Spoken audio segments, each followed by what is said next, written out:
Think you know your royals? Think again. From phantom love stories to fake beheadings, history's most iconic monarchs are wrapped in lies, legends, and tabloid-level drama passed off as truth. In this video, we're tearing off the velvet curtain and exposing 101 royal facts that never actually happened. Get ready for poisoned rings that didn't exist, affairs that never happened, and kings who definitely didn't die on toilets. This isn't just history, it's a royal reality check. Marie Antoinette said, "Let them eat cake." Ah yes, the most deliciously misattributed quote in history. Picture it, starving peasants clawing at palace gates, and Marie Antoinette, dressed like a sugar-dusted chandelier, casually suggesting they eat cake, as if that solves bread riots. Except, plot twist, she never said it. That gem had been floating around decades before she was even born. It likely came from Rousseau, who just tossed it into his writings without a footnote. But poor Marie, who already had the PR skills of a guillotine blade, got stuck with it forever. It's the historical equivalent of being blamed for a bad Yelp review on a restaurant you've never visited. She wasn't cruel enough to mock the starving masses, just wildly out of touch. But even that doesn't come with a pastry pun. Speaking of rulers unfairly blamed for drama, Nero played the fiddle while Rome burned. What an image. The city in flames, screams echoing through the streets, and there's Nero, on a balcony, fiddling away like a deranged violinist at the apocalypse. Only problem? Violins didn't exist in ancient Rome. Nero might have played the lyre, but he wasn't performing a tragic concert as the city burned. Also, minor detail, he wasn't even there when the fire started. But never let facts get in the way of a good smear campaign. Roman historians hated his guts, so they made sure future generations saw him as a pyromaniac musician. The man did have issues, murder, decadence, questionable fashion choices, but spontaneous arson via orchestra isn't one of them. Still, it's a catchy story, and you know what other catchy story isn't quite true? King Arthur ruled England from Camelot.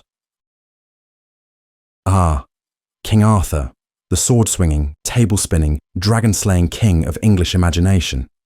Except, not so much.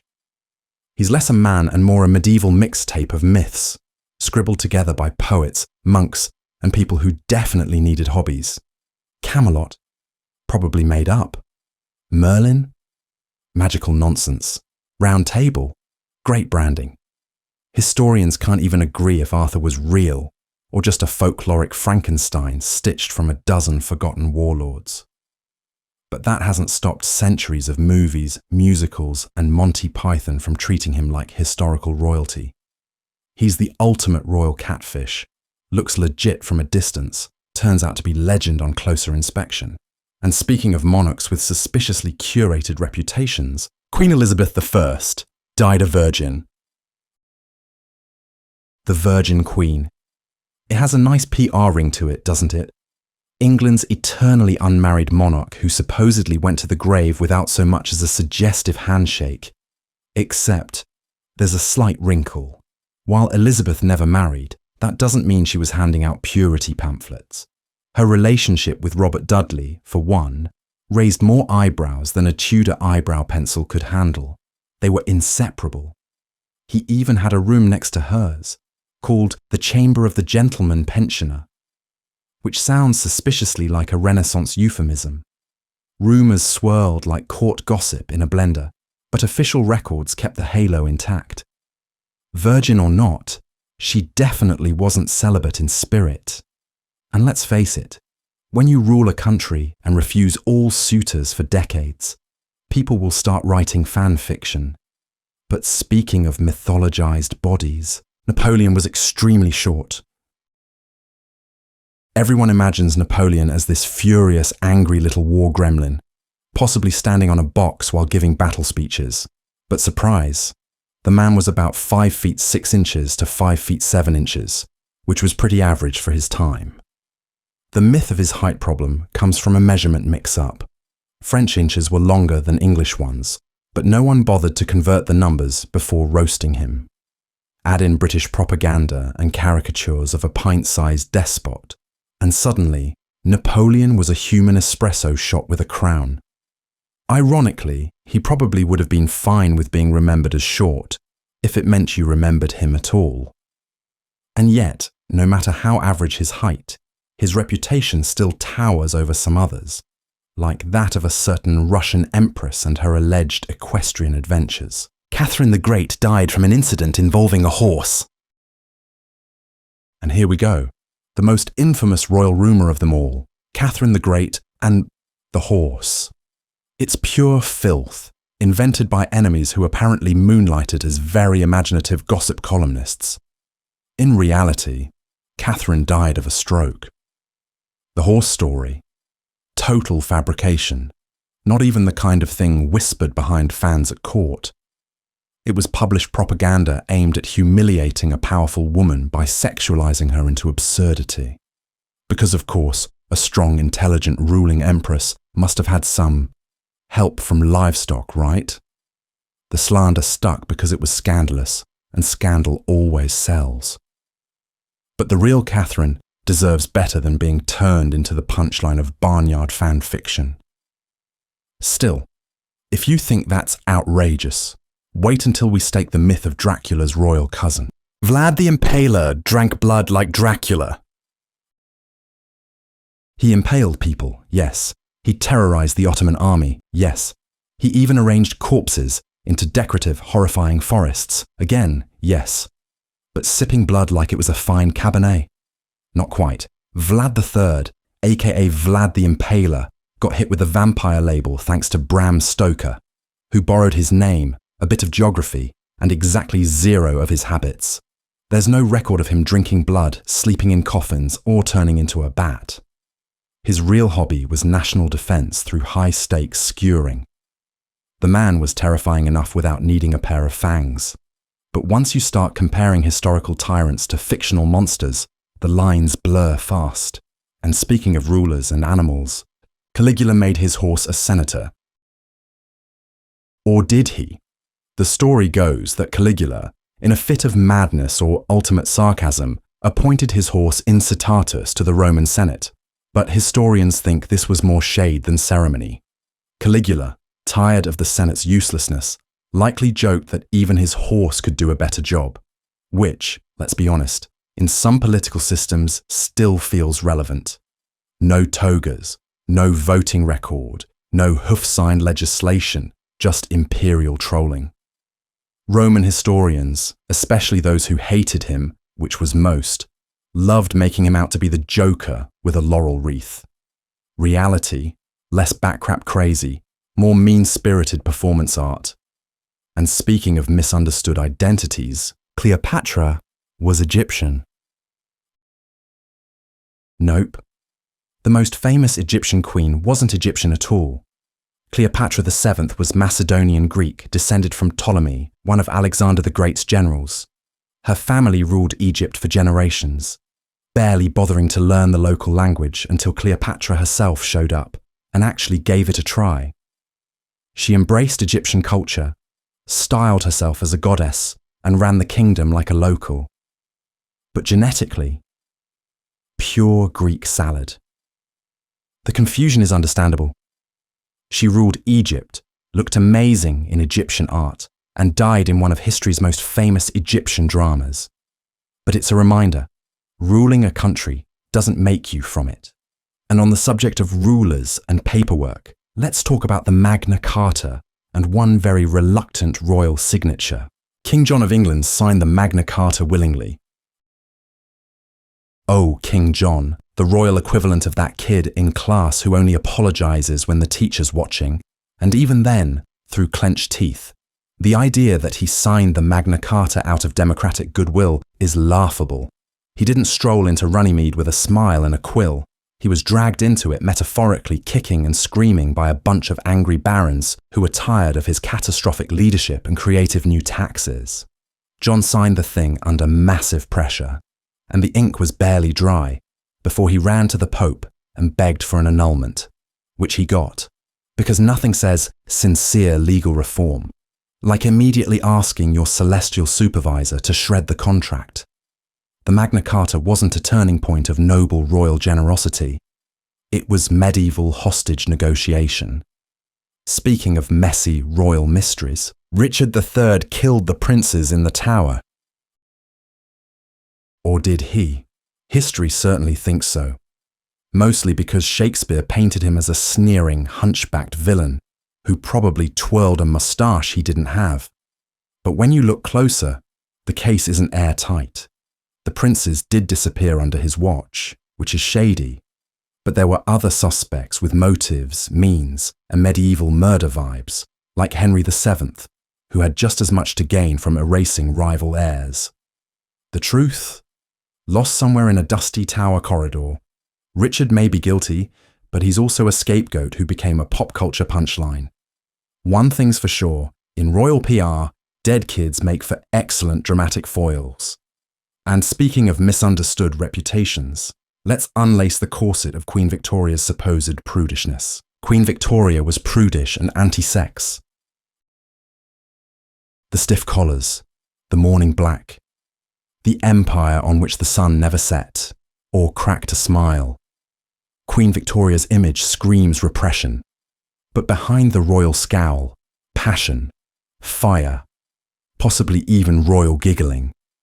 She adored her husband Albert to the point of obsession, reportedly writing about his body in ways that would make a Victorian butler drop his tray. She had 9 children, folks, not from storks. Privately, she was exuberant, touchy-feely, and very much into her man. The anti-sex persona came more from the Times and her public persona than from anything between the sheets. And if that doesn't shatter your view of royal propriety, just wait until we talk about Henry VIII and his 6 wives. Romantic, right? Think again. Henry VIII had 6 wives because he was a romantic. Ah yes, the Tudor Tinder King. Swiping right on 6 women across 3 decades out of pure love.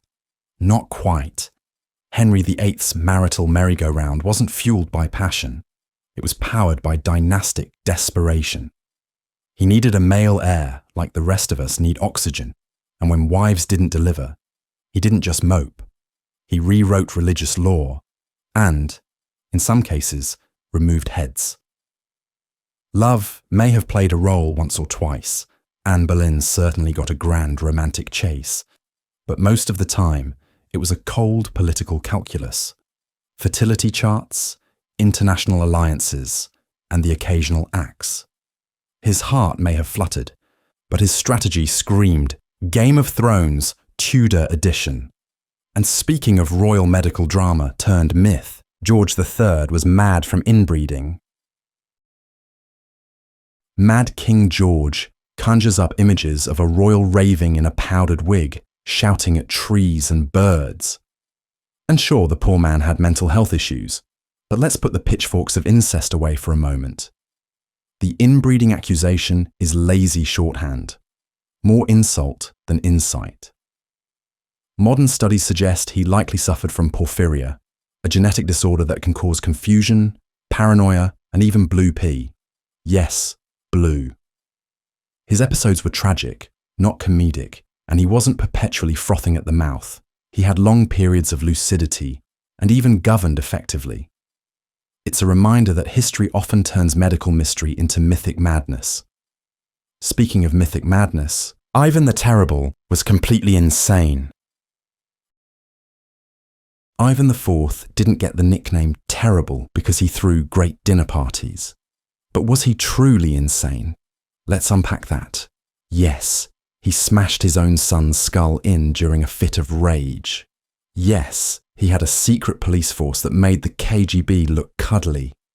But a lot of what we think of as insanity comes from enemy accounts. Nervous nobles and foreign ambassadors who really didn't like him. Early in his reign, Ivan was actually a reformer, passing progressive laws and organizing a more centralized Russia. Then came the trauma, paranoia, and murder. So more like a Shakespearean tragedy than a Looney Tune. He wasn't bonkers from birth. He broke under the crown's crushing weight. And speaking of fiction, let's debunk the idea that a certain emperor once strutted around naked for the sake of fashion. The emperor's new clothes is based on a real king. We'd love this one to be true, wouldn't we? A delusional king strutting around nude while everyone nervously applauds his invisible outfit. Surely that had to come from somewhere in a royal court. But no, Hans Christian Andersen's tale was pure satire, aimed at human vanity, sycophancy, and society's tendency to nod politely at nonsense. The emperor in question never existed, unless you count every leader who ever believed their own hype, which is most of them.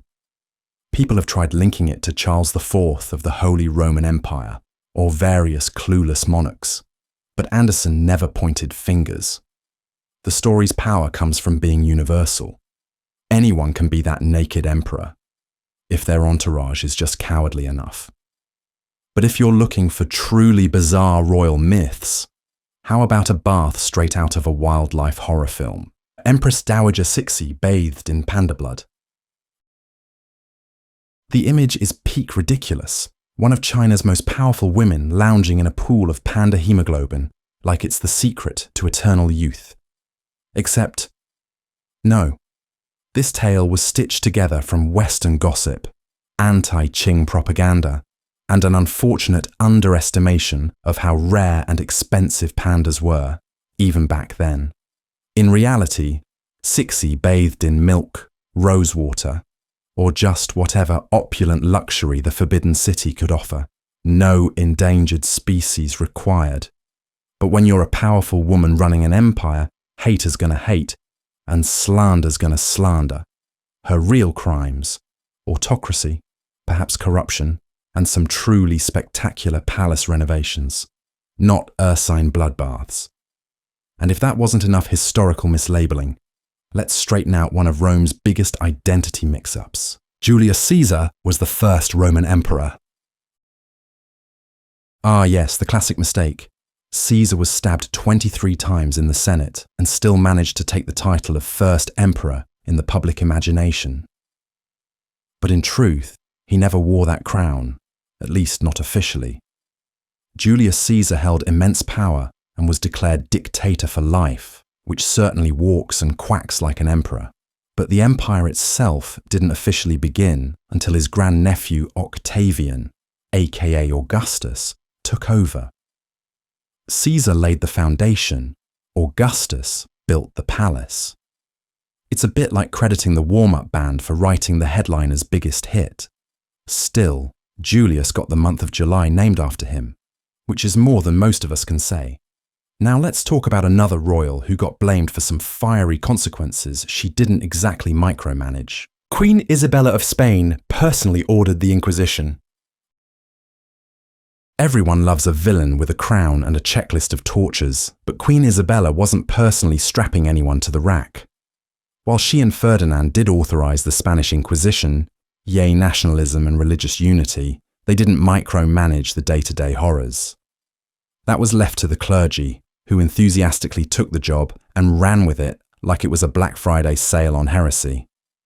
Isabella's role was more CEO than executioner. She set the policy, funded the operation, then let the employees innovate in the worst possible ways. Of course, history boiled it down to, she ordered all of it herself, because nuance is for footnotes. But if you want a ruler who actually believed he was the entire government, just wait until you hear about one man's alleged mic drop. Louis XIV said, "I am the state." The Sun King supposedly declared, "L'État, c'est moi," which basically means, "I am the state." And it's such a power move that even modern dictators would blush. Except, there's zero contemporary evidence he ever said it. No witnesses, no diary entries, no graffiti on Versailles bathroom walls. The quote appeared posthumously, because what better way to sum up royal absolutism than a soundbite worthy of a Netflix trailer? The irony. On his deathbed, Louis XIV reportedly said, "I'm dying. but the state will go on without me, which is almost the exact opposite. But who needs facts when you've got drama? And if you like drama, let's move on to a queen who supposedly had an extra finger just to dial up her villain arc. Anne Boleyn had 6 fingers. Anne Boleyn, Tudor temptress, Protestant pioneer, and according to smear campaigns, part-time witch. The 6-finger claim was a favourite rumour of her enemies, meant to paint her as literally unnatural. After all, what better way to justify a beheading than to accuse someone of being a sorceress with bonus appendages? But there's no real evidence she had a 6th finger. Her contemporaries who actually saw her made no such note. It wasn't until after her death, conveniently, that the deformity popped up in the gossip circuit. It's the medieval equivalent of photoshopping horns onto your ex's yearbook photo. But speaking of myths with surprising literacy issues, let's check in on a certain conqueror and his reading level. Charlemagne was illiterate. The idea of Charlemagne ruling an empire while being unable to read is a great historical punchline, except it's not entirely true. Yes, the guy had trouble with writing. Apparently he practiced scrawling letters under his pillow like bedtime calligraphy, but it never really took. Reading, though, he could do that just fine, which made him practically a bookworm compared to most nobles of his day. In an age where literacy was like owning a yacht, rare, expensive, and mostly reserved for monks, Charlemagne was ahead of the curve. He even started a cultural revival called the Carolingian Renaissance. Illiterate, more like semi-literate with ambitions and excellent delegation skills. Speaking of misunderstood royal medical cases, let's take a damp stroll into Victorian tragedy. Prince Albert died from a chill after walking in the rain. This one feels like it came straight from a tragic romance novel. The dashing Prince Albert takes a melancholy walk in the rain, catches a chill, and dies dramatically in Queen Victoria's arms. Very cinematic, also very wrong. Albert's actual cause of death was likely typhoid fever or possibly stomach cancer, both significantly less poetic than "oops, I forgot my umbrella." The chill explanation stuck because it fit the 19th century vibe of delicate constitutions and doomed love. Victoria spent the rest of her life in mourning, which only amplified the myth. In truth, Albert was dying slowly for years, and a single rainstorm wasn't the villain. But speaking of villainy, let's meet a queen whose reputation was absolutely soaked in poison. Whether she deserved it or not, Marie de' Medici poisoned all her political rivals. The classic Medici family pastime: poison, intrigue, and dramatic exits. Marie de' Medici's reputation as a serial poisoner is the kind of gothic fiction that practically wrote itself, but the evidence, flimsy at best. Sure, she played political hardball and wasn't handing out cupcakes to her enemies, but the Poison Queen image was largely crafted by her critics. Being a powerful woman in a man's world was already scandalous. Throw in some Medici ancestry, and suddenly every untimely death within 20 miles became mysterious. It's less toxicology and more toxic PR. And if you think that's dramatic, wait until we torch the inflated death toll of a certain queen with a fiery nickname. Queen Mary I burned thousands at the stake. Bloody Mary doesn't exactly scream nuance, does it? Her reputation has been boiled down to a bonfire festival of Protestants, complete with dramatic screaming and sizzling heresy. But the claim that she burned thousands? A spicy exaggeration. The actual number is around 280, still enough to make her the least favourite monarch at Protestant potlucks, but far from the mass incineration her nickname implies. Much of her bloodthirsty legacy comes from later Protestant historians who had a bone to pick and a match to strike. Mary believed she was saving souls, not hosting the barbecue from hell. Her methods were brutal, yes, but not unique for the time. She just happened to lose the PR war. And speaking of misunderstood motivations, Let's talk about Nero's peculiar Roman wedding plans. Emperor Nero married his male slave out of pure madness. Let's set the record straight. Nero was indeed eccentric, theatrical, and deeply into self-glorification. But marrying a male slave? That wasn't a spontaneous act of lunacy, it was calculated showmanship. He staged at least 2 same-sex marriages, complete with Roman rituals and fancy attire. But in both cases, it was more about flexing his imperial ego than Cupid's arrow. These ceremonies were spectacles, not personal confessions. Nero loved being outrageous, shocking the Senate, and positioning himself as above mortal rules, gender norms included. Madness? Maybe. But the kind of madness that books the biggest stage, lights it with gold, and hands out programs. Now let's leave the candles and crowns behind to investigate one of the most hotly debated royal deaths. Was King Tutankhamun murdered, or just really, really unlucky? King Tutankhamun was murdered. King Tut, the teenage pharaoh with a golden mask and a mysterious death. For years, theories swirled like desert sandstorms. Assassination, political betrayal, maybe even a chariot crash conspiracy.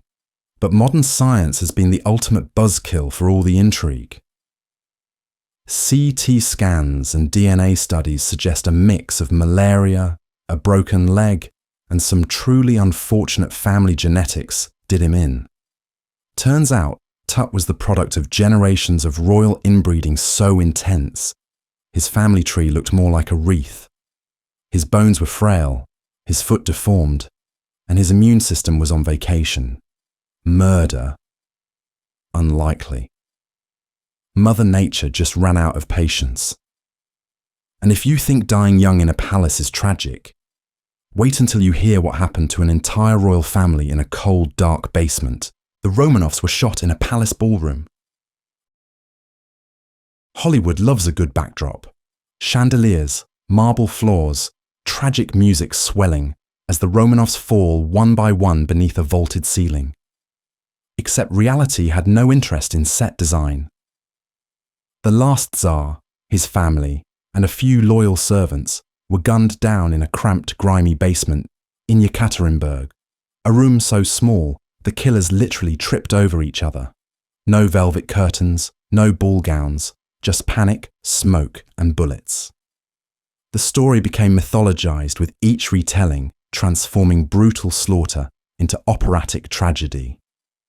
But the truth was uglier and far more claustrophobic. It wasn't a royal execution, it was a hasty massacre in a room that smelled like gunpowder and fear. And speaking of exaggerations, let's scale down the myth around one very tall tale. Alexander the Great was short. You've probably heard he was pocket-sized, like an ancient Napoleon with a sword instead of a complex. But Alexander wasn't short. He was actually taller than the average Greek male of his time. The idea that he was tiny likely came from later portrayals that confused physical stature with humble stature, or maybe just lazy assumptions that world conquerors must be overcompensating. In truth, Alexander had the swagger of someone who didn't need platform sandals. He was a battlefield icon, not a battlefield bobblehead. But the short man myth lives on, just like stories of his divine heritage and his horse-whispering skills. And if you think that's wild, wait till you hear the theory that Queen Elizabeth I wasn't even a she. Queen Elizabeth I was a man in disguise. The Bisley Boy legend reads like the Tudor version of The Parent Trap, only with more beheadings. The theory goes that young Elizabeth died while visiting the village of Bisley, and in a panic, her caretakers replaced her with a red-haired boy who just happened to pass for a future monarch. He then allegedly ruled England for decades without a single soul catching on. No one noticed during court dances, royal physicals, or while squeezing into those impossible gowns. The theory is, of course, absolute nonsense, born from 19th century imagination, gender anxiety, and a weird obsession with wigs. But hey, It makes for a juicy conspiracy. Now let's toss aside Shakespeare's flair and dive into a real historical stabbing, minus the dramatic monologue. Caesar was stabbed 23 times by senators yelling, "Et tu, brute!" The Ides of March. Caesar walks into the Senate like it's just another day to rewrite the Roman Republic, and suddenly, bam, 23 stab wounds, courtesy of his colleagues, who clearly missed the teamwork seminar. But let's talk about that famous last line, "Et tu, brute?" It's Shakespearean fan fiction. There's no record of Caesar uttering it. Ancient sources say he may have said nothing, or possibly something in Greek like, "You too, child," which doesn't quite have the same theatrical flair.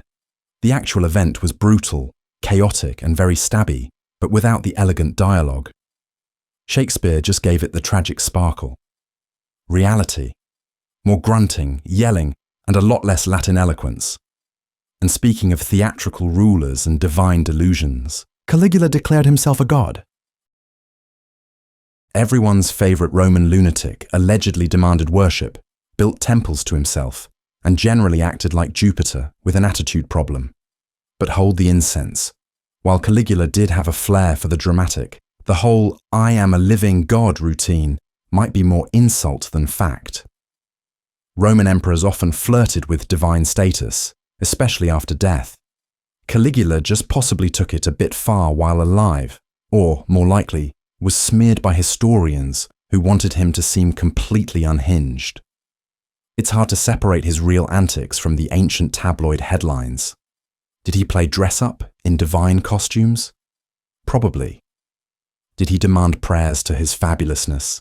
Maybe, but full-blown self-deification. That might be the ancient version of clickbait. And now, from gods to saints, let's meet a woman who led armies but never wore a crown. Joan of Arc was a queen. If you thought Joan of Arc was a royal warrior, princess leading France into battle with divine permission and a diamond-encrusted sword, well, no. She was a peasant girl from a village most people can't pronounce, who heard voices, rode into war, and became a national hero. But a queen? Never. Not even a duchess. She didn't marry into power, inherit it, or seize it. She fought for the rightful king and got burned at the stake for her troubles. Literally. The myth of her royal status probably comes from how iconic she became. But in truth, she was the ultimate underdog. No title, no money, just guts, faith, and a really unfortunate ending. And speaking of rulers with language issues, the next guy couldn't even properly chat with his kingdom, or so the story goes. King George I of England never spoke English. Picture it, the King of England perched on the throne, nodding politely as Parliament chatters away in a language he supposedly doesn't understand. It's the sitcom version of George I, a confused German duke accidentally crowned in a country he can't linguistically navigate. Except, not quite. George did speak some English. Not fluently, mind you, and certainly not with flair, but enough to get by. His preferred language remained German, because why bother perfecting small talk with people who mostly hated you anyway? Most government business was conducted in French or Latin at the time, so English wasn't even the official language of ruling. The myth of the mute monarch just made him an easier target for critics. But if you think that's awkward, wait until we talk about a Tsar who thought playing dentist was a good time. Peter the Great personally pulled teeth for fun. Yes, the giant, boat-loving Russian Tsar who westernized his empire and introduced potatoes also fancied himself a hobbyist dentist. Peter the Great was obsessed with learning trades firsthand, and that included medicine. He trained with real doctors and dentists, and when the mood struck, usually after a few drinks, he'd ask people if they wanted a tooth pulled. Volunteers only, allegedly. His skills weren't bad, but let's be honest, nobody really wants their molars yanked by a monarch with a set of pliers and an enthusiasm problem. It was part of his charm, or madness, depending on how many teeth you lost. But speaking of painful endings, let's slither our way into the myth of Cleopatra's dramatic exit. Cleopatra killed herself with a snakebite. The legendary queen wrapped in silk, clutching an asp to her bosom in one last act of exotic defiance. It's cinematic perfection, but also probably fiction. Ancient sources offer several options: the snake, a poisonous ointment, or even a hidden blade. Logistically, getting a snake to bite you on command is harder than it sounds. There's no instruction manual for asp-assisted suicide. Poison makes a lot more sense. Clean, reliable, less slithery. The snake theory survives because it fits the sultry queen stereotype: mysterious, deadly, and somehow sexy even in death. But history is rarely that photogenic. And speaking of photogenic, let's look at a medieval figure whose reputation got a surprising facelift. From demon to diplomatic darling, Saladin was a cruel tyrant. To European crusaders, Saladin was the boogeyman in a turban, the terrifying sultan who dared to reclaim Jerusalem and ruin a perfectly good Christian holiday. He was painted as a ruthless infidel, a baby-eating warmonger with a scimitar in each hand. Except, the man was weirdly polite for someone locked in holy war. Saladin was, by all accounts, fair, chivalrous, and even generous. He once sent medicine to a sick enemy king. He let civilians flee cities. Crusaders who actually met him often walked away going, "Wait, he's the bad guy." The villainous image came courtesy of good old-fashioned wartime propaganda, the medieval version of photoshopping horns onto your enemies. Saladin wasn't perfect. He still ran an empire, but he was no cartoon tyrant. Speaking of over-the-top royal imagery, let's splash into the myth of a milk-scented queen, Marie Antoinette bathed in milk. Imagine Marie Antoinette soaking in a tub of frothy milk, surrounded by rose petals and economic inequality. Sounds decadent, scandalous, and very on brand. But alas, there's no evidence she actually did this. The milk bath myth likely comes from 19th century storytelling, designed to highlight just how out of touch she supposedly was. Because what screams, "I understand the common people," less than bathing in dairy while they can't afford bread? While milk baths were a thing for nobles in general, especially for skin treatments, there's no solid proof Marie indulged. She preferred perfumes, elaborate hairstyles, and garden play acting, not lactose-based spa days. The image survives because it's just too irresistible. But if you think that's historically inaccurate, wait till we talk about a wall built to keep out a country that didn't even exist yet. Emperor Hadrian built Hadrian's Wall as a border with Scotland.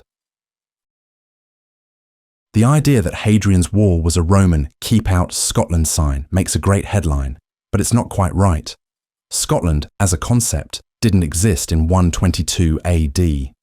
What Hadrian was trying to do was mark the edge of where Roman patience ended. The wall separated the Roman province of Britannia from the unconquered northern tribal lands, home to the Picts, who were basically Iron Age guerrilla artists with a grudge. It wasn't just a barrier, it was a flex. Here lies Rome. Beyond this point, chaos. Over time, it's been miscast as a neat border between England and Scotland. But really, it was the Roman Empire drawing a line in the mud and saying, "We're done here." And speaking of lines and limits, let's examine a Tsar who got branded weak for not knowing when to quit. Tsar Nicholas II was a weak coward. History loves a good caricature, and poor Nicholas II got stuck with the bumbling weakling who fumbled an empire label. Sure, he wasn't exactly a master strategist. He couldn't have navigated a chessboard, let alone the Russian Revolution, but calling him a coward misses the mark. Nicholas wasn't weak so much as stubborn to the point of self-destruction. He clung to autocracy like it was a family heirloom, refusing to reform even as the country cracked beneath him. He believed deeply, almost fanatically, in his divine right to rule, even when it was clearly not working out. He didn't lack spine, he lacked the flexibility to see reality. Ironically, that rigidity led to the collapse of the monarchy and his own bloody end. And speaking of misunderstood royalty, let's crack a smile with someone usually imagined without one. Queen Victoria was humourless. The dour widow in black, the matron of empire, the human frown emoji. Queen Victoria's image is one of relentless seriousness, but behind closed palace doors, she actually had a sense of humour. Dry, sharp, and occasionally savage. She joked with her family, adored witty conversation, and even laughed at cartoons of herself. The misconception comes from her very Victorian sense of public decorum. After all, queens didn't giggle on camera in the 1800s. But that doesn't mean she was incapable of joy. Her letters and diaries are filled with moments of amusement, affection, and even sass.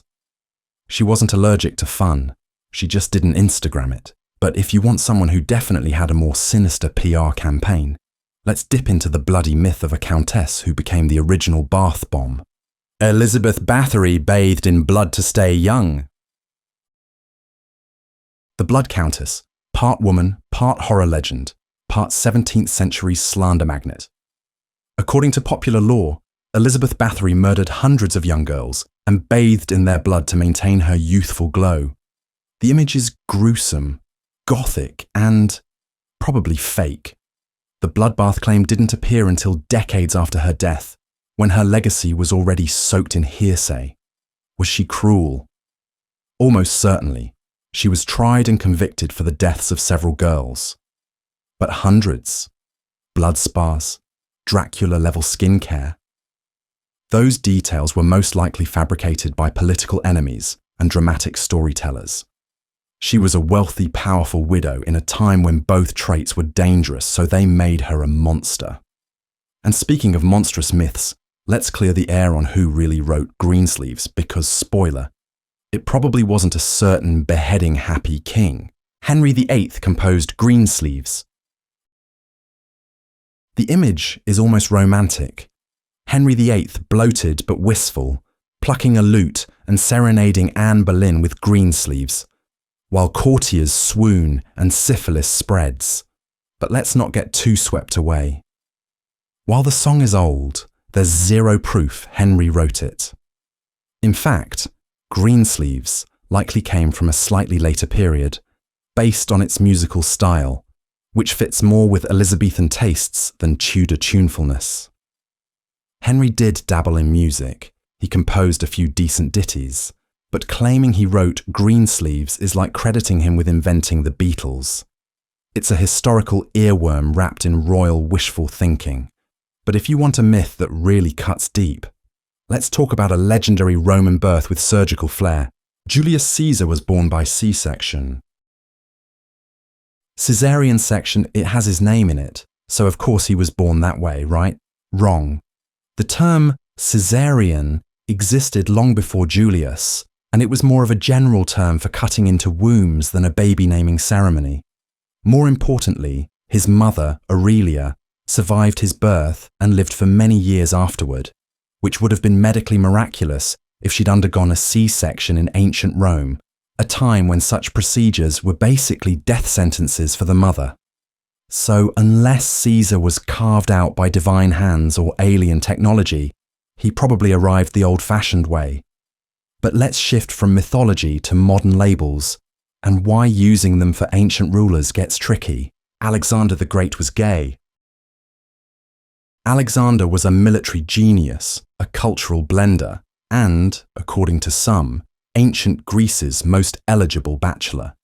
He had deep, emotionally intense relationships with men like Hephaestion, and also married several women, likely for political reasons. So, was he gay, bisexual, pansexual? The answer is none of the above, because those are modern identity categories that didn't exist in ancient Macedonia.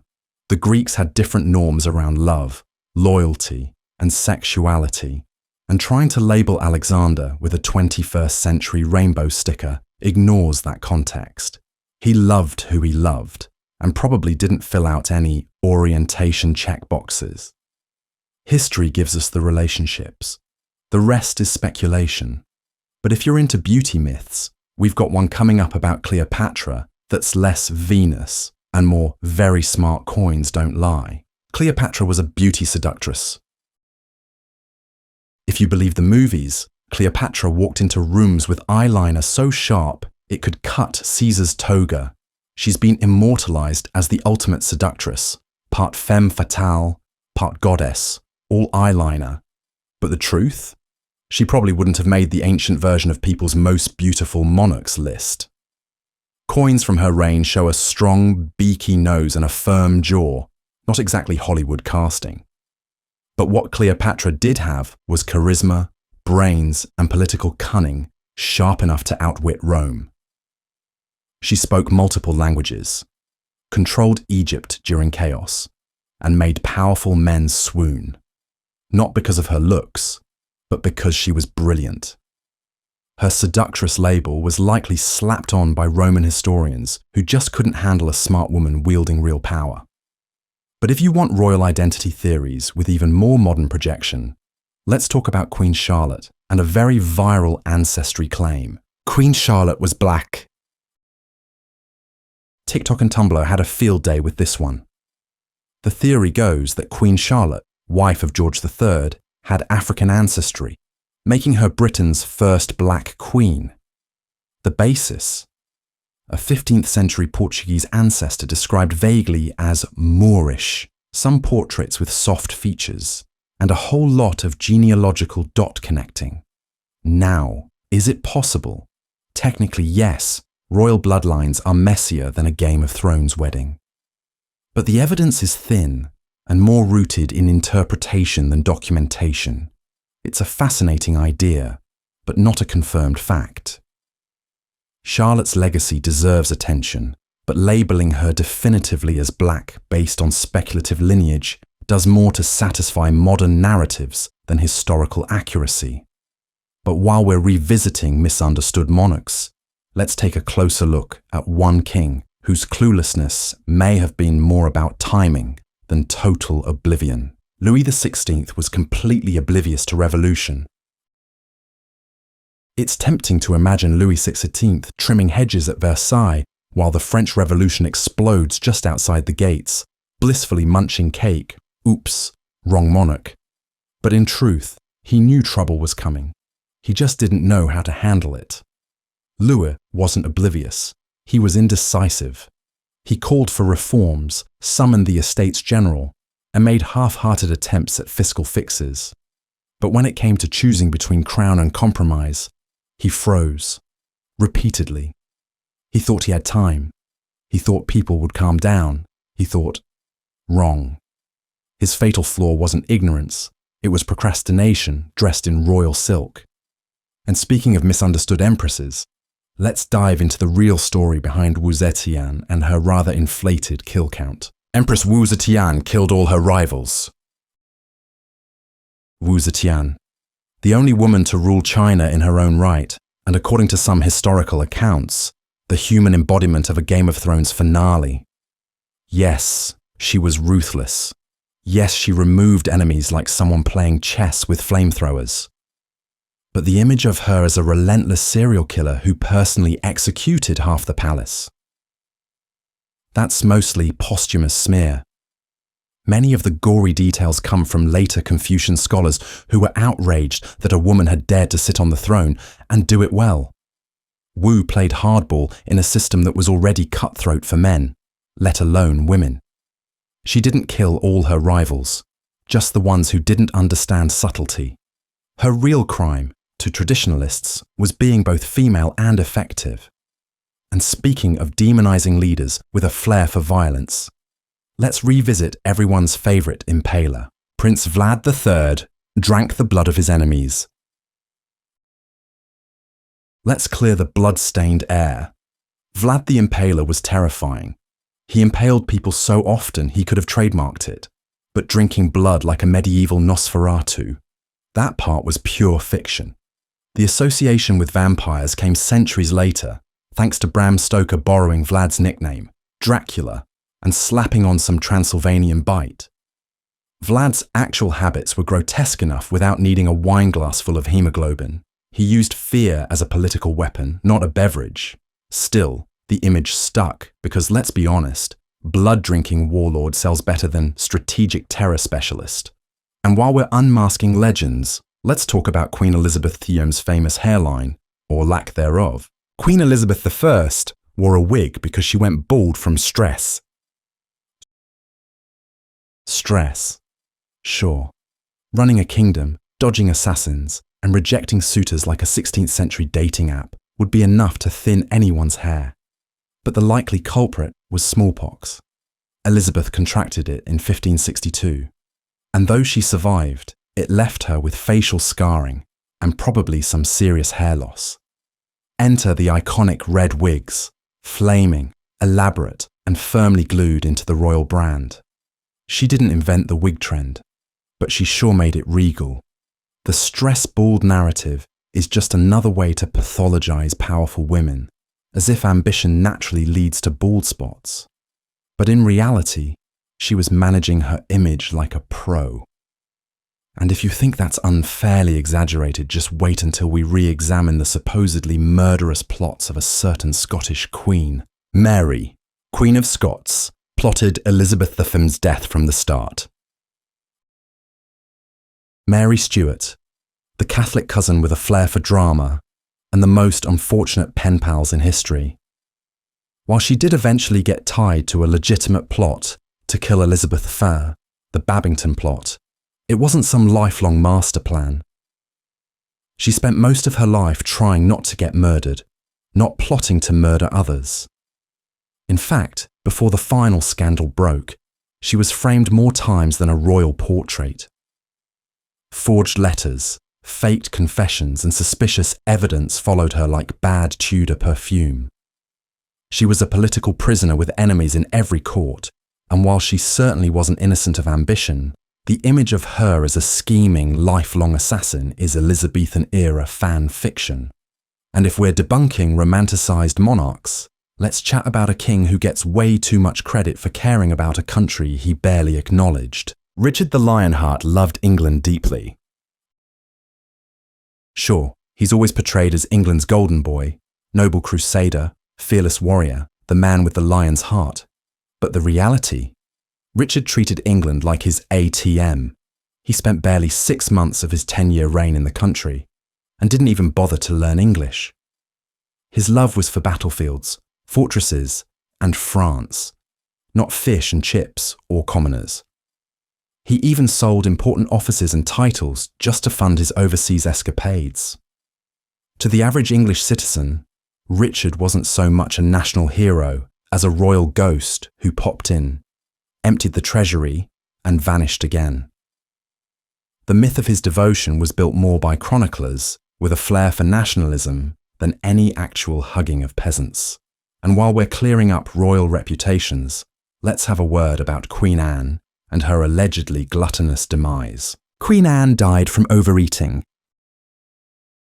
The tabloids of the 1700s, read gossipy courtiers and moralizing historians, loved painting Queen Anne as a pudding-devouring monarch who ate herself into the grave. Yes, she was heavy. Yes, her health was poor. But her death wasn't just the result of a few too many desserts. It was a complex web of ailments. Anne suffered from gout, dropsy, edema, and possibly lupus or diabetes. She had 17 pregnancies, most of which ended in miscarriage or infant death. And her physical condition was a reflection of relentless personal tragedy, not just second helpings. Reducing her death to gluttony is not only inaccurate, it's cruel. And while we're on the topic of unfortunate bathroom rumours, let's flush out the truth about a king who supposedly died mid-toilet tumble. King George II died falling off the toilet. History has a cruel sense of humour, and poor George II got the ultimate punchline: dying on the loo. The story goes that the British king keeled over mid-royal flush, cementing his legacy somewhere between monarch and meme. But while it's true that he died in the bathroom, The falling off the toilet detail is more bathroom humour than historical fact. George suffered an aortic aneurysm while straining, which, yes, happened in the water closet, but he didn't dramatically tumble like some tragic porcelain rodeo. He collapsed silently, and the heart essentially exploded. Dignified, not particularly, but definitely not slapstick. The rumour stuck because, let's face it, nothing flattens royal grandeur like a fatal bathroom break. And speaking of things that stuck unfairly, let's polish off the myth about Marie Antoinette and her supposed sparkle addiction. Marie Antoinette was obsessed with diamonds. The diamond necklace affair has all the makings of a juicy scandal. Opulence, fraud, betrayal, and a queen supposedly neck-deep in carats while her people starved. But Marie Antoinette had nothing to do with it. A scheming conwoman used the queen's name to trick a gullible cardinal into buying a ridiculously expensive necklace. Marie only found out after the whole mess blew up, and by then, the public already imagined her in dripping diamonds, cackling over broken bread lines. In truth, she never wanted the necklace. If anything, she had decent taste and a growing distaste for waste, just not enough political savvy to manage the optics. The affair ruined her reputation faster than you can say, bejeweled scapegoat. And if you're still picturing her as some clueless rich girl, let's talk about another misunderstood childhood. This time from a Corsican with emperor ambitions. Napoleon was born poor. Napoleon liked to present himself as a scrappy outsider, rising from humble beginnings to conquer Europe with nothing but brains, bravado, and very ambitious maps. But the truth? He wasn't raised in a shack eating rats. His family were minor Corsican nobles. They weren't rich, but they had land, servants, and enough clout to send young Napoleon to fancy military schools in France. He definitely felt like an outsider, Corsican, accent-heavy, and snubbed by French aristocrats. But poor? Not quite. His rags-to-riches image was good PR, helping him connect with the common soldier and fuel his legend. It's the classic tale of embellishing your resume before applying to rule half of Europe. And speaking of resumes, let's examine a king who allegedly needed a filing cabinet just for his lovers, though the real number might surprise you. King Louis XV had hundreds of lovers. If you believe the whispers of Versailles, King Louis XV was basically France's Casanova in chief, conducting royal business from behind velvet curtains with a never-ending parade of mistresses. And yes, he did have mistresses, some famous like Madame de Pompadour and Madame du Barry. But the whole hundreds of lovers legend is what happens when gossip meets monarchy. The king did install a private pleasure residence, the Parc aux Cerfs, where he discreetly entertained women. But it wasn't a conveyor belt of conquests. The actual number is unknown, and likely far lower than the inflated court rumours and disapproving memoirs suggest. Still, it made great fuel for the revolution, painting him as a sybaritic monarch while peasants chewed on their shoes. But if we're talking about questionable royal habits, let's get into the makeup routine that could have doubled as a chemistry experiment. Queen Elizabeth I wore lead makeup knowing it was toxic. Elizabeth's iconic ghostly complexion wasn't just a fashion statement, it was camouflage. After surviving smallpox, she was left with facial scars, and the go-to solution at the time was ceruse, a white paste made from vinegar and, you guessed it, lead. But did she know it was toxic? Highly unlikely. In the 16th century, lead was everywhere, in paint, cosmetics, pipes, you name it. It gave the desired pale glow, symbolizing nobility and zero exposure to sunlight or labor. Over time, it may have worsened her skin, creating a vicious cycle of more makeup to cover up the damage it caused. But back then, people weren't thinking slow poisoning. They were thinking flawless death glam. And if you're into dangerous accessories, let's unclip the legend of a queen whose jewelry box allegedly included a few deadly surprises. Catherine de' Medici used poison rings. Now this is some real Renaissance drama. Catherine de' Medici, the powerful Queen Mother of France, is often cast as the ultimate Black Widow, scheming from the shadows with a stash of rings loaded with lethal potions. It's a great visual. Her smiling at court, discreetly flicking poison into a rival's goblet with a jeweled pinky. But there's no evidence she ever used, owned, or even ordered a poison ring. The entire story likely stems from anti-Medici propaganda, xenophobia — she was Italian after all — and centuries of dark imagination. Poison rings did exist, but as rare curiosities, not common tools of royal murder. Catherine was a political operator, not an assassin with accessorized fingers. And speaking of misjudged motivations, let's march over to a certain Roman who supposedly wanted to crown himself king, when in fact, he dodged it like it was cursed. Julius Caesar tried to make himself king. Let's be honest, Caesar had the ego of a Marvel villain, but despite the power grabs, dictator titles and statues popping up faster than imperial mushrooms, he never officially declared himself king. In fact, he publicly refused the crown multiple times, most famously when Mark Antony offered it during the Lupercalia festival. Caesar pushed it away like it was a regifted fruitcake. Why? Because king was political poison in Rome. People had a deep-seated fear of monarchy thanks to one too many tyrants with laurel wreaths. Caesar preferred the title dictator for life, which, let's be real, is just king with better branding. So while he absolutely consolidated terrifying levels of power, he played the PR game. He knew how to walk like an emperor while insisting he was just a humble public servant who happened to control the Senate, the army, and everyone's calendar. And if you think he was buried like a god, just wait until we dig into the not-so-golden grave of Charlemagne. Charlemagne was buried in a gold sarcophagus.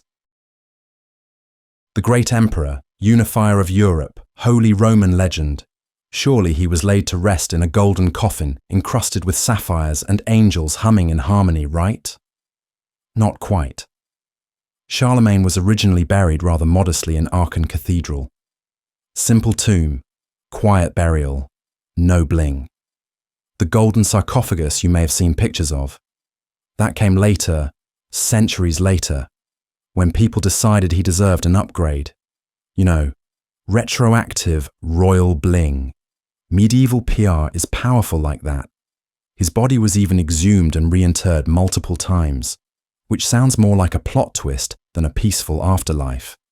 So while modern images paint him as eternally regal, the original burial was more monk mode than mega monarch. And speaking of royal exaggerations, let's address the myth that Queen Victoria was less maternal and more emotionally radioactive. Queen Victoria hated all her children. She had 9 of them. 9. That alone should earn her some kind of endurance medal. And yes, Queen Victoria was strict, emotionally distant, and wrote things about her children that would make most therapists cry. But did she hate them? Not quite. She had favourites. Bertie, her heir, was not one of them. And she often clashed with her offspring over politics, spouses, and the whole "stop doing things I don't like" attitude. But she also celebrated their successes, mourned their deaths, and wrote hundreds of letters full of real concern. Her parenting style was more iron corset than warm embrace, but hate is a strong word. Victorian disapproval just felt like it. And if you're into overblown accusations, let's now explore the fiery fate of a king whose demise was allegedly extra crispy. King Edward II died via red-hot poker. The infamous poker story. A tale so gruesomely creative, it could only have come from medieval minds, with way too much imagination and unresolved trauma. According to the legend, Edward II was murdered in the most undignified way possible, via red-hot metal inserted where the royal sun doesn't shine. But as historians love to point out, there's no concrete evidence this ever happened. The tale first appeared in accounts written long after the fact, likely as propaganda meant to heap on humiliation to a king already seen as a failure. What is clear is that Edward's death was suspicious and possibly orchestrated by his own wife and her lover. Fun dinner parties, we're sure. But the method? Most likely whispered slander designed to mock him for perceived weakness and rumoured sexuality. It's historical trolling at its finest. And if you think being called terrible is unfair, let's take a second look at the man whose name practically screams villain edit. Ivan the Terrible was always terrible. His nickname does him no favours. The Terrible sounds like he was born angry and started impaling people before teething. But Ivan IV actually began his reign with promise. He introduced legal reforms, updated military structure, and even established a parliament-like body. For a while, it looked like Russia was getting a forward-thinking ruler with a reformist streak. But then came personal tragedy, paranoia, and that one time he killed his own son in a fit of rage. Ivan didn't start terrible, he became terrible. The trauma flipped the switch and out came the oprichnina, mass executions, and some serious Rage King energy. His reign is a cautionary tale of what happens when absolute power meets untreated trauma. And speaking of nearly powerful women with complex legacies, let's talk about a medieval royal who almost became England's first reigning queen. Empress Matilda was crowned queen. Almost, but not quite. Empress Matilda was the rightful heir to the English throne after her father, Henry I. But history had other plans, namely her cousin Stephen snatching the crown like a monarch in a reality show finale.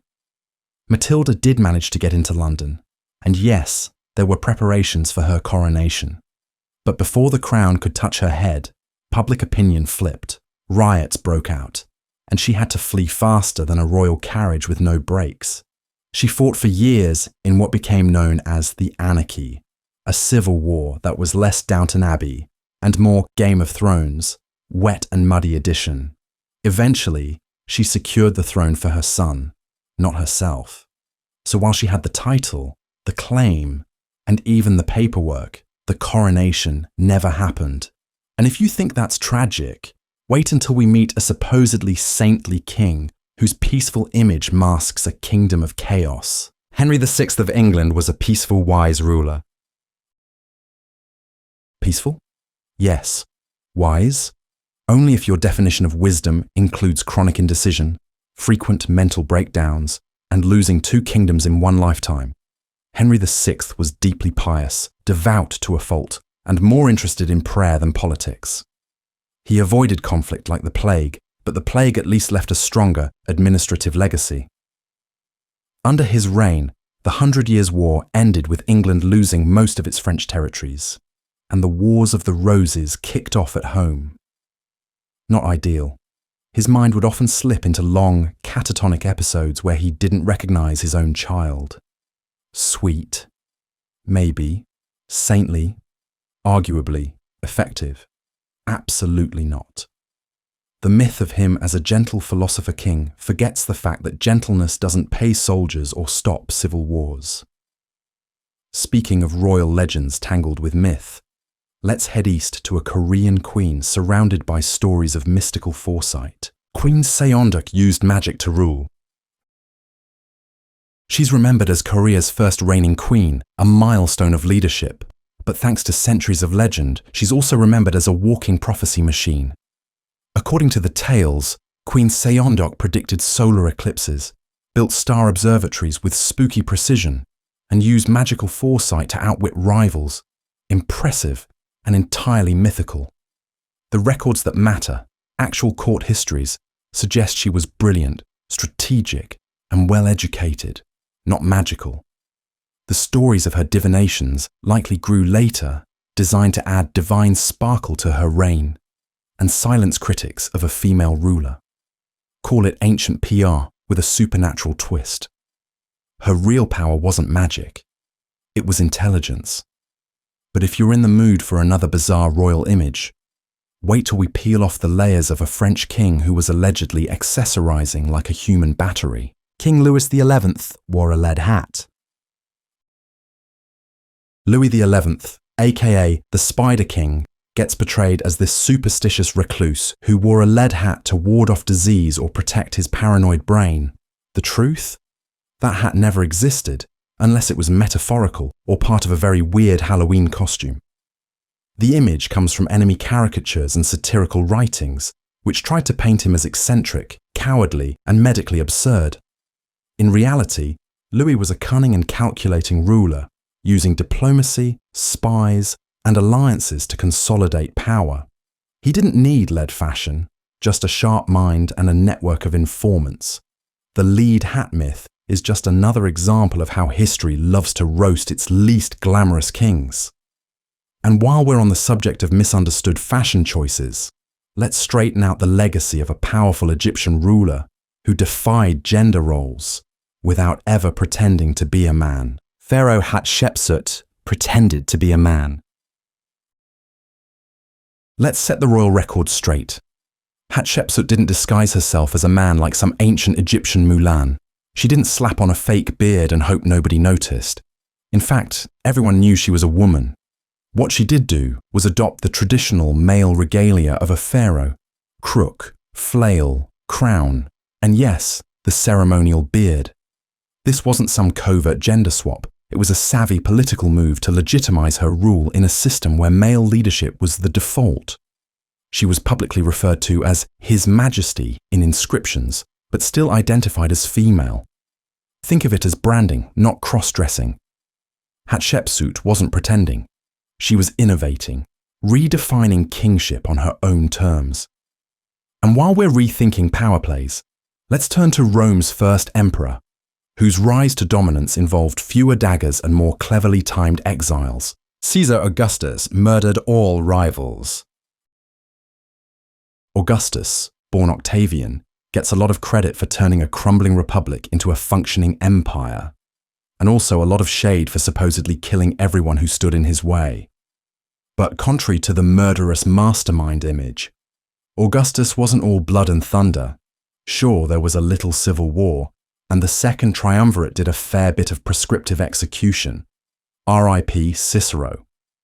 But once he secured power, Augustus mostly preferred to neutralize enemies with a pen and a passport. Exile over execution. He was a master of optics, eliminating threats without making a mess. He knew the Roman people liked peace and order, not a Caesar-shaped chainsaw. The man built his legacy on stability, not slaughter. And speaking of undeserved reputations soaked in blood, let's revisit a queen whose nickname may be more flame than fact. Mary I of England personally oversaw burnings. Bloody Mary has such a dramatic ring to it that people forget she didn't personally light any torches. Yes, her reign saw the burning of nearly 300 Protestants, a brutal chapter in England's religious flip-flopping. But Mary wasn't standing in the crowd with a marshmallow stick. The executions were carried out by local authorities and church officials under her religious policy. It was the law doing the burning, not Mary herself stoking the flames. Still, the nickname stuck because, well, Protestant chroniclers were excellent at branding. And what better way to vilify a Catholic queen than by making her the firestarter of faith? But if you're looking for a monarch whose personal life is also up for modern reinterpretation, let's step into the drawing room of King James I and his very close friendships. King James I was openly gay. James I had a habit of surrounding himself with handsome young men and writing them poetry that would make even Shakespeare raise an eyebrow. His most famous favourite, George Villiers, later Duke of Buckingham, was described by James as "my sweet child and wife," a line that would set the internet on fire today. But was he openly gay? That's where things get speculative. The concept of being gay in the 17th century simply didn't exist in the way we understand it now. Intimate male friendships, even with pet names and smoochy letters, weren't unusual among the elite. Did James love his male favourites? Almost certainly. Was it sexual? Possibly. Did he hang a rainbow flag over the palace? Absolutely not. Applying modern labels to historical figures can be as inaccurate as putting AirPods on a Roman bust. And speaking of modern myths, how about one involving a very recent monarch and a referendum? Queen Elizabeth II secretly supported Brexit. If there's one thing Queen Elizabeth II mastered over her record-breaking reign, it was the art of not saying anything political, ever. So when tabloids claimed she secretly supported Brexit, eyebrows shot up faster than the pound fell. The story came from anonymous sources, speculative headlines, and vague, "she said something once at lunch" whispers. No verified quote, no official stance, no post-it note in the royal diary. She remained publicly neutral, as monarchs are supposed to, even when the entire country was reenacting a political soap opera. The Queen didn't Brexit anything. She probably just wanted everyone to calm down and get back to queuing properly. But if you want a royal who did make a bold move, though not quite as bold as the legends claim, let's talk about Henry VII and how he got that shiny crown in the first place. Henry VII won the crown purely by bravery. The Battle of Bosworth Field, the final showdown in the Wars of the Roses, where Henry Tudor courageously overthrew Richard III and claimed the English throne with nothing but grit, steel, and destiny. Or, not exactly.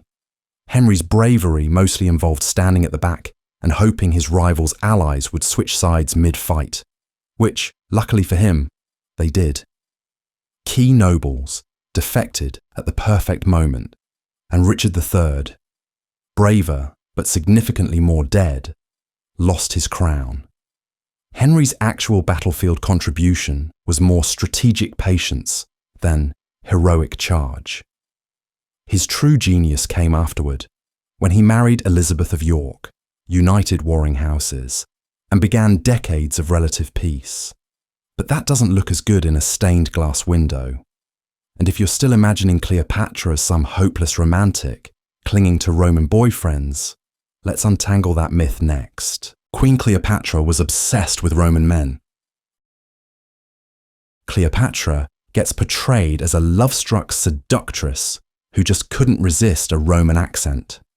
Caesar, Antony, two of the biggest names in Roman history, and apparently the only thing on Cleopatra's dating app.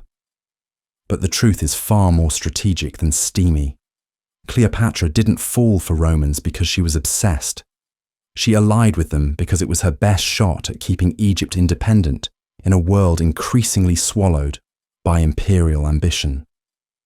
Julius Caesar secured her throne.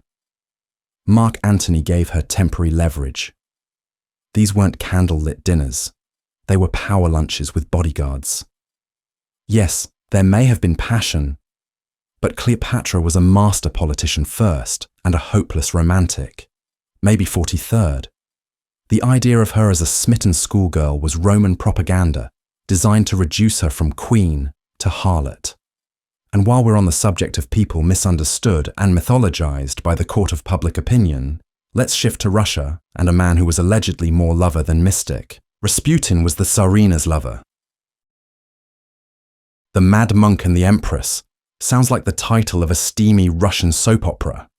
And for over a century, people have speculated that Rasputin and Tsarina Alexandra were doing a lot more than praying together. But sorry to spoil the scandal, there's zero credible evidence of an affair.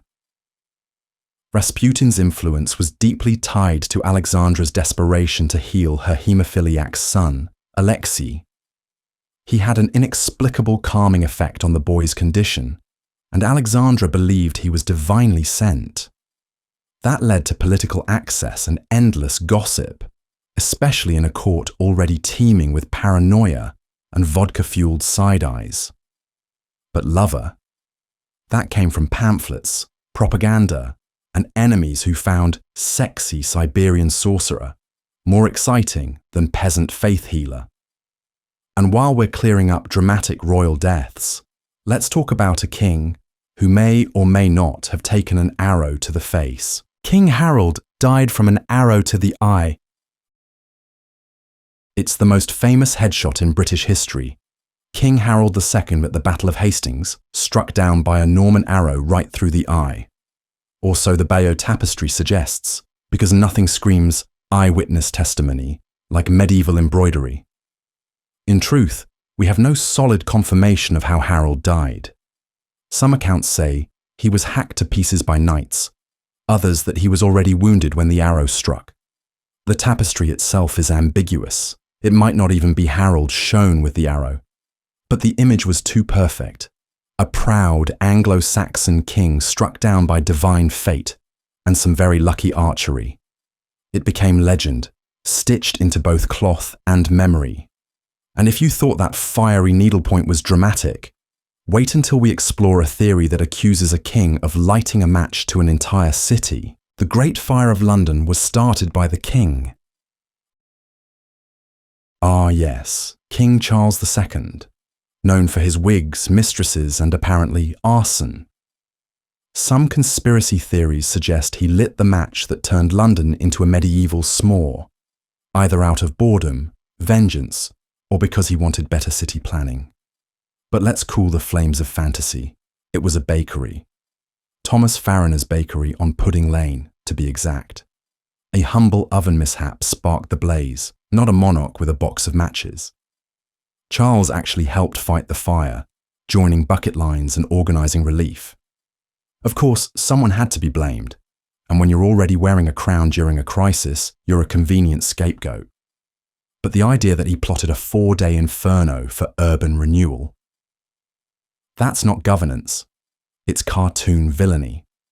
And speaking of dramatic fiction, let's talk about the masked man who launched 1,000 conspiracy theories and one Leonardo DiCaprio performance. The Man in the Iron Mask was a twin of Louis XIV. It's a delicious idea, the rightful twin of Louis XIV, hidden away in a mask to keep the Sun King's spotlight uninterrupted. Alexandre Dumas turned it into a literary sensation, complete with swashbuckling and sibling betrayal. But reality is a lot more iron grey. The real Man in the Iron Mask existed. He was a mysterious prisoner held during Louis XIV's reign, always masked and always under tight security. But he almost certainly wasn't a royal twin. Theories suggest he may have been a disgraced nobleman, a valet who knew too much, or a political embarrassment. The Iron Mask? Probably velvet or cloth, because wearing a metal helmet 24/7 would have made even royal prison unbearable. It was secrecy, not sibling rivalry, that made the man legendary. And while we're on the topic of family drama, let's revisit one royal smear campaign that questioned not just legitimacy, but an entire lineage. Edward IV's children were illegitimate. Enter Richard III, stage left, with a crown and a copy of the family tree he's about to set on fire. After Edward IV's death, Richard claimed that his brother's children, including the infamous princes in the Tower, were illegitimate. The reason? Supposedly, Edward had been pre-contracted to marry another woman before tying the knot with Elizabeth Woodville. That would have made his kids royal bastards and Richard the next rightful king. Convenient, no. But this claim surfaced after Edward's death, with very little actual proof. It was the medieval version of surprise prenup, and historians have debated its validity ever since. Most agree it was likely a legal loophole Richard exploited to grab the throne. And if you think royal scandals only go one way, wait until we dig into the Plantagenets, who didn't even know what to call themselves. The Plantagenets were called that in their lifetime. It sounds like a noble dynasty straight out of a fantasy novel. The House of Plantagenet, rising and falling in waves of medieval glory. Only one problem. They didn't actually call themselves that. The name Plantagenet was applied centuries later by historians trying to make sense of England's tangled royal mess. Geoffrey of Anjou, the family's progenitor, wore a sprig of Plantagenista, a type of broom plant, on his hat, and from that botanical flourish came the name. But during their actual reigns, these monarchs, like Richard the Lionheart or Edward III, would have identified as of Anjou or of England, not Plantagenet. It's like giving yourself a cool nickname retroactively and pretending everyone always called you that. But if you think that's awkward historical revisionism, wait till you hear the rumour that Queen Victoria single-handedly erased an entire demographic with denial. Queen Victoria banned lesbians. The tale goes that Queen Victoria, in her prudish might, banned all things gay, except lesbians, not because she was progressive, but because she allegedly didn't believe women could do that sort of thing. And while this story makes for a punchy bit of trivia, it's not backed by official documents. In 1885, male homosexuality was criminalised under the Labouchere Amendment, but nothing about lesbianism was mentioned. Was it because Victoria didn't believe it existed? Possibly, but that quote likely never left her corseted lips. More likely, Parliament simply didn't want to publicly acknowledge that women could get that creative. So it wasn't a ban or a belief, it was good old-fashioned Victorian ignorance mixed with willful silence. And speaking of silence, let's examine how Tsarina Alexandra went from a devout, anxious empress to being blamed for supernatural national doom. The Tsarina Alexandra cursed Russia. When your empire collapses and your entire family gets executed in a basement, someone's bound to point fingers, and Alexandra got them all. The myth that she cursed Russia is pure post-revolutionary fan fiction. In reality, she was politically naive, obsessively private, and deeply reliant on Rasputin, which didn't exactly boost her public image. But curses? Hexes? Sorcery? Number she wasn't brewing potions in the palace or whispering ancient Slavic incantations over the Duma. Her greatest offence was being out of touch, German-born during World War I, and tragically loyal to very bad advice. Russia didn't fall because of a spell, it fell because of war, famine, and royal stubbornness. But if you want a real royal with a constructive legacy, let's turn to a prince who created something noble for the youth. Sort of. Prince Philip designed the Duke of Edinburgh Award. Prince Philip, eternally one step away from saying something wildly inappropriate, but also surprisingly forward-thinking. The Duke of Edinburgh Award, that shiny badge of youthful resilience and outdoor suffering, is often credited entirely to him. But while Philip was the face and driving force behind it, he didn't whip it up solo on a royal notepad after a morning jog. The idea was inspired by similar post-war youth development programs, and Philip worked with educator Kurt Hahn and a team of planners to develop the structure. Think of him as the executive producer, heavily involved, passionate about the mission, but not exactly sketching out obstacle courses by candlelight. The award became a global phenomenon because of his influence, but let's not pretend he was hiding in a shed building compasses. And speaking of British legends and wild exaggerations, let's clear up a certain rock and roll knighthood. Queen Elizabeth II secretly knighted Mick Jagger. If you believe certain tabloid fever dreams, Queen Elizabeth II crept into Buckingham Palace one foggy night to dub Mick Jagger a knight in secret, possibly with a glittery sword and a soundtrack by the Rolling Stones themselves. But no, Mick's knighthood was entirely public and official. He was knighted in 2003 by Prince Charles, not the Queen, but with her full blessing. The confusion comes from rumours that Her Majesty wasn't thrilled about honouring a man who once sang about her drug habits and bed preferences. Still, it wasn't done in a back alley, with velvet curtains and a trembling butler. It was scheduled, ceremonial, and very much above board. Sorry, conspiracy theorists. Sometimes pomp is just pomp. But speaking of messy, royal romantic PR, let's revisit the ancient power couple of Caesar and Cleopatra, and whether Caesar had marriage on the mind. Julius Caesar wanted to marry Cleopatra. They had a passionate affair, a child, Caesarion, and a political alliance that sent Roman tongues wagging faster than a Senate scandal. But marry her? Not likely. Roman law forbade legal marriage between a Roman citizen and a foreign queen, and Caesar already had a Roman wife back home. Calpurnia, who was very much not amused.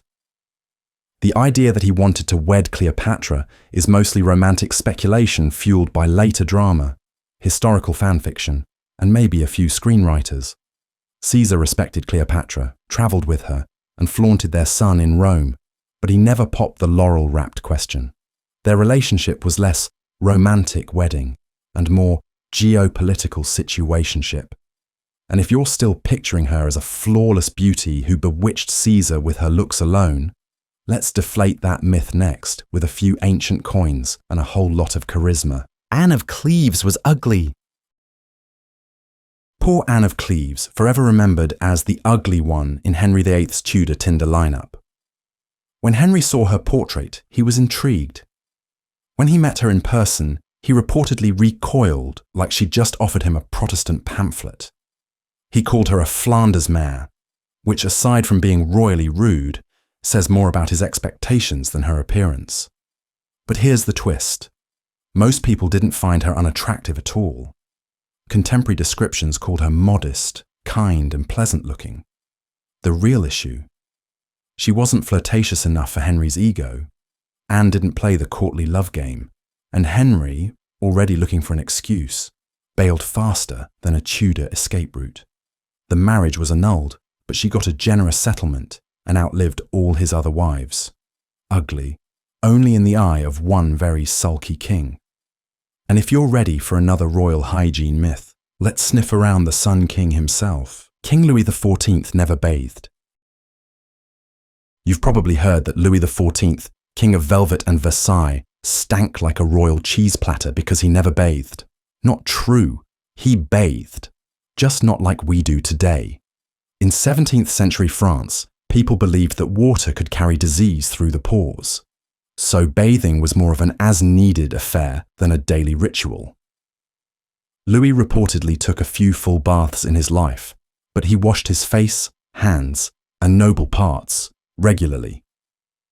He also changed his clothes often and drowned himself in enough perfume to fumigate a ballroom.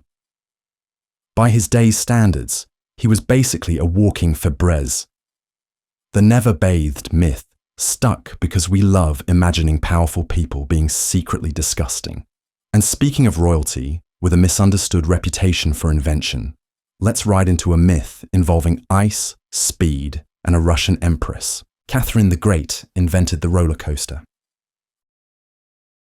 Catherine the Great, conqueror of Crimea, lover of Enlightenment philosophy, thrill ride innovator.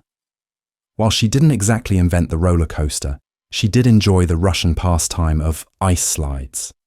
Steep, wooden structures covered in slick ice that people rode down on sleds. They were the winter equivalent of Wii, and Catherine loved them so much she had elaborate versions built at her palaces, complete with wheeled carts for summer use. So yes, she helped popularize a primitive ancestor of the roller coaster, but she wasn't drawing blueprints for Six Flags. The credit belongs more to 19th century French inventors. Still, we can thank her for proving that monarchs too enjoy hurtling downhill at questionable speeds, just usually not in their political careers. And if you're into royal reputations slandered for sport, wait until we revisit a Byzantine empress whose backstory was straight out of ancient tabloid fiction. Empress Theodora was born in a brothel. Theodora went from humble beginnings to Empress of Byzantium, an achievement that made her both a legend and a prime target for historical slander. Her critics, particularly the always charming historian Procopius, painted her as a former actress, dancer, and yes, brothel-born courtesan. But Procopius's secret history reads like a Byzantine burn book, complete with insults, gossip, and lurid fiction. The truth. Theodora probably came from a lower-class family. Her father worked in the circus, but the brothel bit is almost certainly exaggerated or outright fabricated. What is true is that she was whip-smart, politically savvy, and co-ruled the empire alongside Justinian Triumvirate with the kind of confidence that gave fragile men nightmares. So naturally, later writers dragged her down with scandal. Powerful woman? Must have started in scandal. It's the oldest smear in the book. And speaking of royal reputations dumped in less than glorious fashion, let's talk about a king whose body didn't end up in a river, but somewhere even weirder. Richard III's body was thrown in the river. For centuries, it was said that after Richard III's defeat at the Battle of Bosworth, his corpse was dumped unceremoniously into the River Soar, basically a royal version of take out the trash.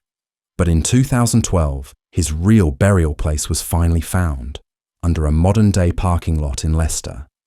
Yep, the last Plantagenet king spent over 500 years beneath Space K-34.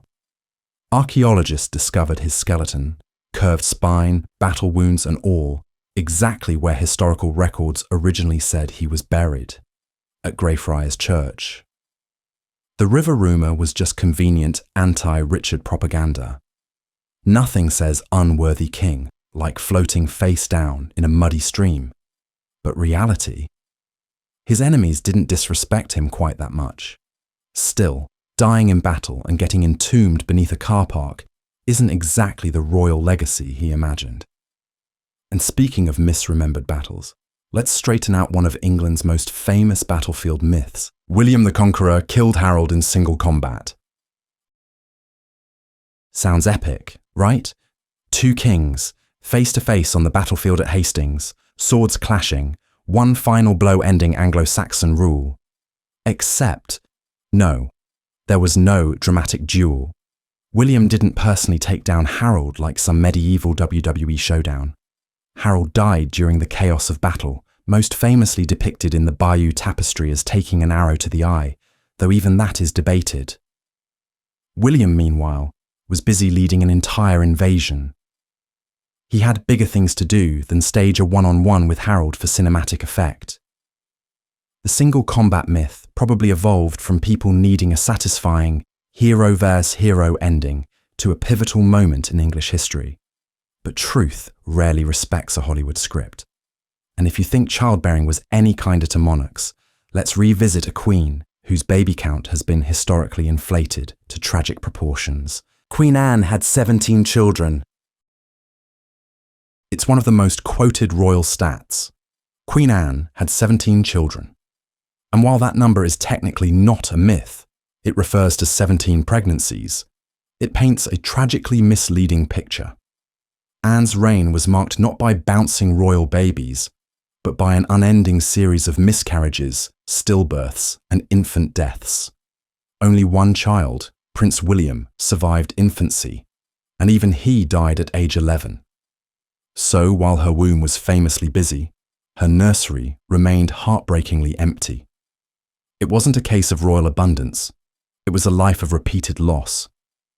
Yet somehow, history flattened all that grief into a tidy number, as if she had a Duggar-sized family waiting at Kensington Palace.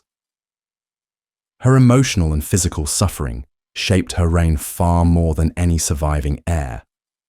And if you think historical simplifications stop there, wait until we revisit the so-called abdication for love that made headlines, but conveniently left out a few sinister footnotes. Edward VIII gave up the crown for love. The romance novel version is this. Dashing king meets American divorcee, says, "Stuff the crown," and rides off into scandalous sunset bliss. But reality isn't so poetic. Yes, Edward abdicated to marry Wallis Simpson, a woman the royal family and government found wildly unsuitable. But love wasn't the only motivating factor. Edward had a long history of questionable political views, including disturbing sympathies toward Nazi Germany. There's even a very awkward photo of him visiting Hitler in 1937, giving that whole fairy tale romance a frosty chill. Abdication saved him from more than just constitutional crisis. It spared the monarchy from a potential PR disaster wrapped in a fascist handshake. Love may have been real, but so was the political relief when he stepped aside. And speaking of selective memory, let's confront one final myth about an emperor who claimed ignorance while his nation burned. Emperor Hirohito was unaware of war atrocities. For decades, Hirohito was painted as a ceremonial figurehead, aloof, disengaged, and supposedly clueless about Japan's actions during World War II. But modern scholarship has poked some very large holes in that carefully crafted image. While Hirohito may not have orchestrated every military maneuver, there's compelling evidence that he was informed about and tacitly approved many of the Empire's atrocities, including the horrors of Unit 731 and the brutalities in Nanking. He received regular briefings and held veto power, which he rarely used. After the war, the Allies preserved him as a symbol of continuity, helping to shape the myth of the passive emperor. But make no mistake, Hirohito wasn't some porcelain doll on the throne. He was a monarch with influence and a very selective memory. And with that final correction, we've dethroned 101 royal myths. Long may the truth reign. Truth. Boudica burned all of Roman London. When Queen Boudica of the Iceni led her rebellion against Roman occupation, she didn't exactly come to talk taxes. She torched Londinium, reduced cities to smouldering ruins, and left thousands of Romans and their allies very much dead. But did she burn every inch of Roman London? Not quite. While the destruction was catastrophic, archaeological evidence shows some areas escaped the inferno. Temples, buildings, and underground infrastructure remained intact in pockets. The idea that she burned it all is poetic, not precise. Still, what she did accomplish was enough to make the Roman Empire sweat into their togas. Her revolt was one of the most terrifying uprisings they faced in Britain, and a serious reminder that underestimating angry warrior queens is historically unwise. And speaking of misunderstood legends, let's separate the magical metal of Arthurian myth. King Arthur wielded Excalibur from a stone. Let's untangle this medieval mix-up. There are two famous swords in Arthurian legend. The one pulled from the stone, and Excalibur. They were not originally the same sword. The sword in the stone proved Arthur's divine right to rule. Excalibur came later, gifted to him by the mystical Lady of the Lake, presumably after she finished her synchronized swimming routine. Over time, retellings blurred the two blades into one super sword of royal destiny, but in the older texts, they had distinct origins and meanings. The merger came courtesy of pop culture, creative storytellers, and probably a few lazy scribes. So while Arthur had legendary steel, it didn't all come from a rock. And speaking of dramatic royal exits, let's revisit one queen's allegedly romantic but entirely mistimed death scene. Cleopatra committed suicide in Mark Antony's arms. It's one of the most romanticized deaths in history. Cleopatra and Mark Antony, star-crossed lovers who died together in a tragic final embrace. But history, as usual, forgot to check the timeline. Mark Antony died before Cleopatra. He fell on his own sword, bled out slowly, and was brought to Cleopatra just in time for some very dramatic last words. But not for a double-death moment. Cleopatra followed shortly after, possibly by snakebite, or more likely, poison. But the classic image of them dying in each other's arms is pure Hollywood. Shakespeare leaned into the romance, and the myth stuck like eyeliner in a sandstorm. In truth, Cleopatra was alone, defiant, and determined to avoid being paraded through Rome as a political trophy. Her ending was powerful, but far from the cuddle-powered melodrama it's often sold as. And now, for the grand finale, let's expose the myth about a regicidal empress and her dead husband's suspiciously well-timed demise. Tsar Peter III was murdered by his wife Catherine the Great. It's the spicy tale that every Catherine the Great biography loves to open with. She murdered her own husband to snatch the Russian throne. And sure, Peter III's reign ended with a suspiciously abrupt death just days after Catherine's coup. But let's put away the murder mystery monocle for a second.